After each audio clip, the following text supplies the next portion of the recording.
தமிழ்நாட்டில் நடைமுறைப்படுத்தப்படுகிற கல்வி ரீதியான திட்டங்கள் வேறு ஒரு மாநிலத்தில் ஏற்கனவே நடைமுறைப்படுத்தப்பட்டு விட்டது, அதைத்தான் நீங்க காப்பி எடுத்து பண்றீங்கன்னு ஒன்ன காட்டுங்க, தயவு செய்து காட்டுங்க. காலை உணவு திட்டம், இது என்ன பிரமாதம் பாரு, பீகார்ல ஏற்கனவே இருக்கு, சொல்லு. மதிய உணவு திட்டம் தமிழ்நாட்டில் நடைமுறைப்படுத்துவதற்கு முன்னாலேயே அந்த ஊர்ல இருக்கு, சொல்லு. மாணவர்களுக்கு மாதம் 1000 ரூபாய், சொல்லு. மாணவிகளுக்கு மாதம் 1000 ரூபாய், சொல்லு. இலவச பஸ் பாஸ், சொல்லு. சைக்கிள், சொல்லு. என்னத்த சொல்லுவ? என்ன கொடுத்த படிப்பை கொடுப்பதற்கு? இந்த அரசு வந்த பிறகு ஒரு பள்ளிக்கூட கட்டிடம் இடிந்து விழுந்து விட்டதுன்னு செய்தி வருது. உடனே முதலமைச்சர் என்ன ஆணை போட்டாரு, பழுதான அத்தனை பள்ளி கட்டிடங்களையும் கணக்கெடுங்க.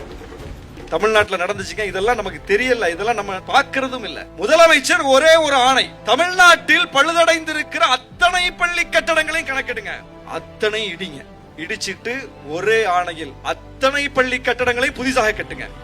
8000 வகுப்பறை கட்டிடங்கள் கட்டப்பட்டிருக்குதுங்க இந்த 4.5 ஆண்டு கால ஆட்சி காலத்துல. 8000 வகுப்பறை கட்டிடம். அந்த அளவுக்கு பள்ளி கட்டமைப்பை, கல்வி கட்டமைப்பை புதுப்பிச்சுக்கிட்டே இருக்கிறோம், நவீனப்படுத்திக்கிட்டு இருக்கிறோம். அதுல ஸ்மார்ட் கிளாஸ் கொடுக்கிறோம். இன்னைக்கு ஒரே ஆணையில எல்லா பள்ளிக்கூடத்துக்கும் திறன் வகுப்பறைகள், ஸ்மார்ட் கிளாஸ் தமிழ்நாட்டுல தான், வேற எங்க இருக்கு? அப்ப இந்த அளவுக்கு நாம ஸ்கீமுக்கு மேல ஸ்கீமை போட்டு அரசு நிதியை அவ்வளவா கொடுத்து கல்வியை வளப்படுத்தி மாநிலத்தை நலப்படுத்தி கொண்டிருக்கிறோம். நம்ம கிட்ட வந்து ஒரு கல்விக் கொள்கைன்னு சொல்லி ஒன்னை புகுத்தினால், அது பிற்போக்கானதாக இருந்தால், அது நம்மை விட பின்தங்கியாக இருந்தால் அதை எப்படி ஏத்துக்க முடியும்? எனவே நாம் அதை நிராகரிக்கிறோம்.